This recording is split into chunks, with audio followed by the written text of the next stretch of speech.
Hello!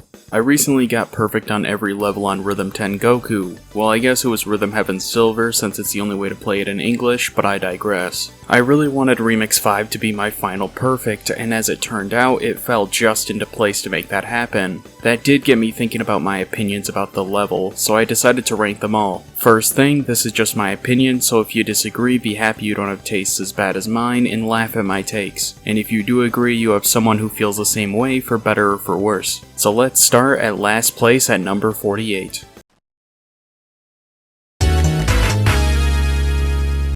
This is the only level that actually takes away your inputs. If you aren't aware, they add blue fish that electrocute you if you jump on the tile they're occupying. That may sound cool, but I promise it doesn't add anything and it just stops you from doing an input you'd normally do in Nightwalk 1. Ironically, I feel like this should just be Nightwalk 1, and the now Nightwalk 2 would just be the complete run. No other minigame in the entire Rhythm Heaven series, to my recollection, takes away your inputs. Rhythm Heaven Fever already adds the perfect addition to this level, so that's why this one will be placed last on my list. This level adds a lot of interesting new ways to shake up the original level, but I can't stand the music in this one. It sounds so grating to me, and I don't know if it's just a me thing or if it's common consensus. If you can enjoy it, good for you, I just don't personally.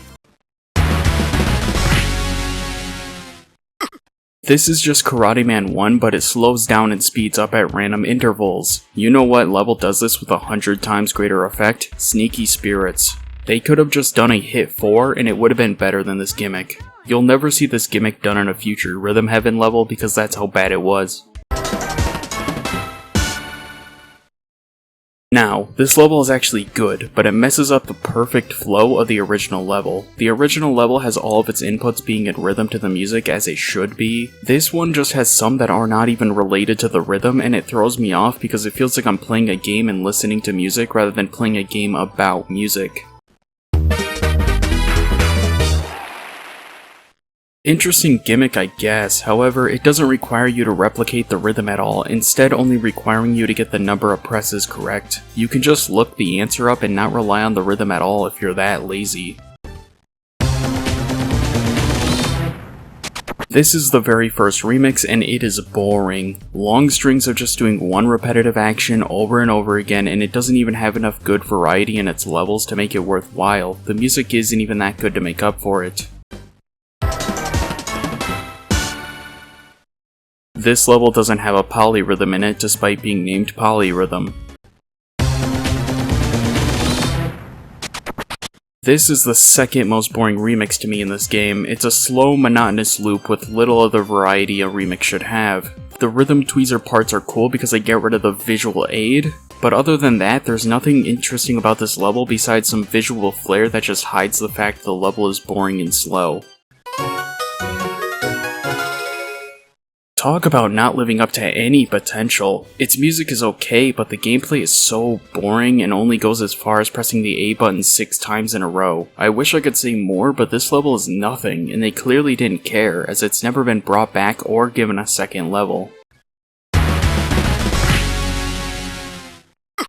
Yeah, the first Karate Man wasn't that good to begin with.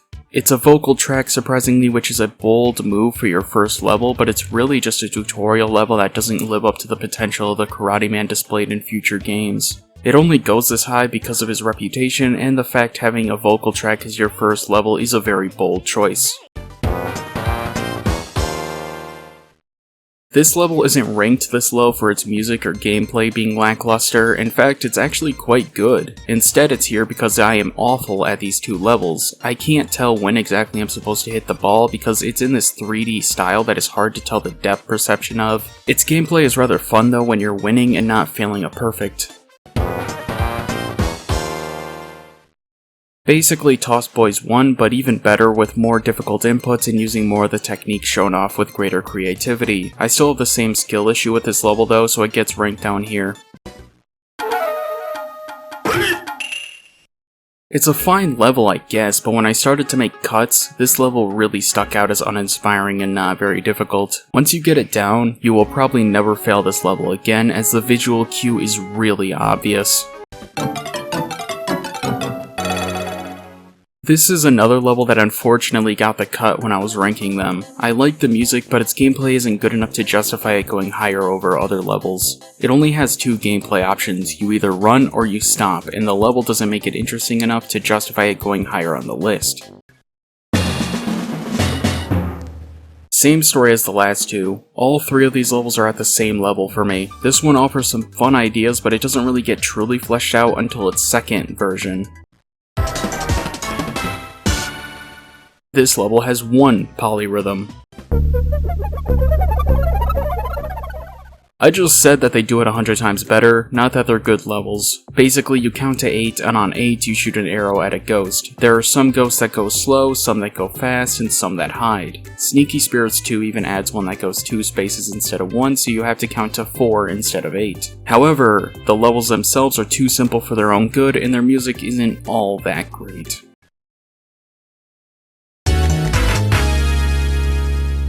Normal Nightwalk is rather boring as it is, so this one doesn't get many points for being better than its sequel. Its music is fine and the gameplay is boring, but fun to turn your brain off to and look at the pretty colors. It's the junk food of rhythm Tengoku levels. It offers zero challenge, but fun to do when you don't have the energy to do a harder one. This is one of the few levels that offers you the choice of when to do an input with 4 possible times. So even if one of these germs surprises you, you can still make it right by getting it the next time. This level for sure should have gotten a second level, which makes it harder. I also love how the level ends if you somehow mess it up. It makes it unique in an endearing way rather than with Quiz where it's boring and an annoyance if you lose. The music isn't too bad, but it is a loop which is a bit disappointing. Overall, good level, just wish it was longer and harder. I probably spoke more about this level than anyone else in Rhythm Heaven history. This one is pretty fun for a second level. It's just repeating a rhythm back, which I don't usually like these levels, but it has enough interesting rhythms that aren't too long to remember. However, it's in a case where the second version is so much better than the first that it makes this level redundant as a consequence. Good level for beginners, but when you get better you will crave rhythm tweezers too. I don't know if it's just me, but this level is so much more boring than the original. Yes, you have to do more inputs, but I just feel so bored playing it. I also feel like the music is worse overall as well, and it has too many inputs that are worse than the original, and making inputs faster doesn't make it better. It goes this high because I do like the music over some other bottom tier levels, and I like their new snazzy outfits. Man, this game's non-vocal remixes are not hitting hard for me. It's super slow and boring at the start, but it doesn't help they have Quiz on their roster, but at least it has some music to give you a reason to play in rhythm. When it gets fast, it gets super fun, but then Rapmen have to ruin it and slow it down, but at that point, it's basically over. Same as the review of the level. I'll be honest, this one is only up this high because I like the pretty colors and the sound made with the fast ones. I think this is the inferior version of this level, as I don't think it changes that many inputs and the music is way worse in my opinion. Overall, awful sequel, but it's still Space Dance even in a worse form, and for that, it survives being one of the worst levels. Tram and Pauline feels like it belongs here. It is basically like polyrhythm with you needing to follow 2 different rhythms, and I think this one is better as the spectacle looks way better in this one and there are some inputs that actually require me to use my brain at times. It's just too bad this was probably some person's furry awakening in Japan. This is a very simple song and probably shouldn't have gotten this far. Sometimes vibes carry a level, and this is an example of that.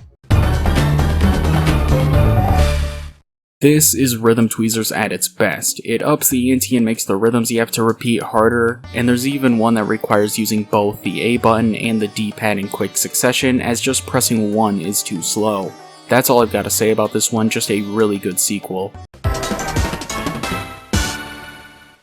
This one is short, but does everything it could have in one level. It did not need a second level. This one is perfect. Every ball bounces perfectly with the music, which makes you feel like you're playing in perfect sync with it. It's so much more fun, and I wish it could have stayed here in a short but sweet level rather than getting a sequel made for no reason, especially since some of these other levels are practically begging for a second level. This is another one that is just here because of mostly vibes. It's one where you repeat the rhythms back, but the spectacle is so fun that it feels good to do the harder rhythms in this level. It's better than Remix 4, but it's still kinda boring. It only really gets good at the end, but at that point it's the end. And it sucks because the music is actually pretty nice. Pretty good for GBA standards at least.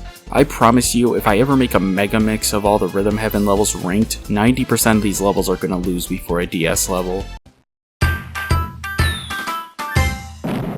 It's a nice song, especially since I've learned more about the song in recent years. It's cool they added this to the game and it will probably stay in GBA purgatory for its entire life. It's a fun level to perfect and has some neat moments, however its difficulty is its biggest issue. Add the difficulty of Bond Dance into this one and you have the perfect version of this level. You have to press A and get a ball in a penguin's mouth in time. If you do it perfectly, they float down with the help of a parachute. It's here 100% because of its spectacle, but its music isn't too bad either. A fun game to turn your brain off to. This is by far the better version, and it's in row 1. Music is better, inputs feel like they fit the rhythm better, and overall it's just a better level than the sequel in my opinion.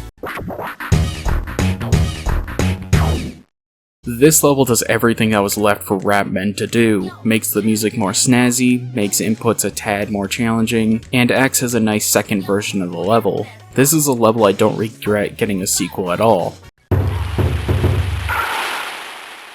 This one is really fun. It speeds up so much that it becomes a test of just keeping the rhythm for as long as you can, but at that point the level is basically over as it's way shorter than the first one. If this one was longer, I'd put it into S tier, but as it is, it remains here.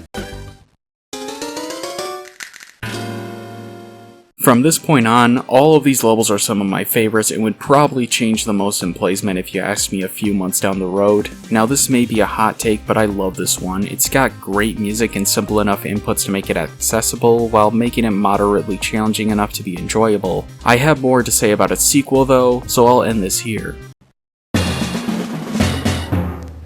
This may just be one of the finest examples of how to make a good sequel without adding anything new gameplay-wise to a level. It just uses the concepts already introduced but makes it more difficult and as a result more fun. This is basically Ninja 1 almost exactly, but it has different rhythms which I find more fun to do than its predecessor. Really, that's all I gotta say since it's such a simple minigame. This remix shows that Remix 1, 2, and 4 weren't bad, they were just lacking a good direction. Somehow this remix actually makes all three of them really fun to play, as it's basically a mega remix of all three. Actually has some interesting inputs, and I wish more remixes were remixes of previous remixes, though I guess for this game it's just that those remixes never met their full potential to begin with. A very simple yet entertaining level. Any level with the Wandering Samurai is gonna be amazing. It even speeds up and limits your sight to test your sense of rhythm. Good level and among the best this game offers. Just an iconic level, feels good to perfect and has good music. Overall, one of the best levels this game has to offer despite how simple it is.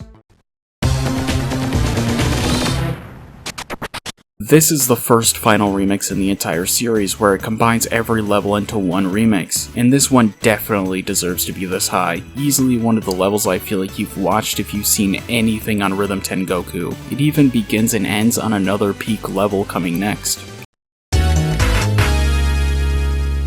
This level is just amazing. I would argue this is the best level for a beginner in this game, challenging enough to be fun while being simple enough to be accessible to newcomers, while also teaching you about how the D-pad and the A button will be needed in this game. The music is really good as well, which definitely helps its case. This one is just purely here because of vibes. When you're keeping the rhythm, it plays a drum sound that just feels really rewarding to hit in succession. Maybe it's too high for such a simple level, but it's my list, and here it'll be number 4.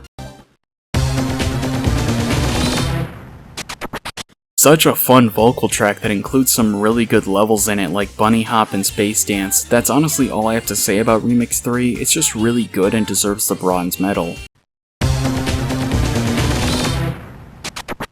This one might entirely be glazed at this level, but I love it. It's a phenomenal vocal track that changes the look of every level in the remix, which is a nice touch since they could have easily just made it the regular levels with no visual flair. The atmosphere is phenomenal and sounds like an anime opening. If you haven't seen this one, I seriously recommend you check it out. It's really impressive for GBA standards.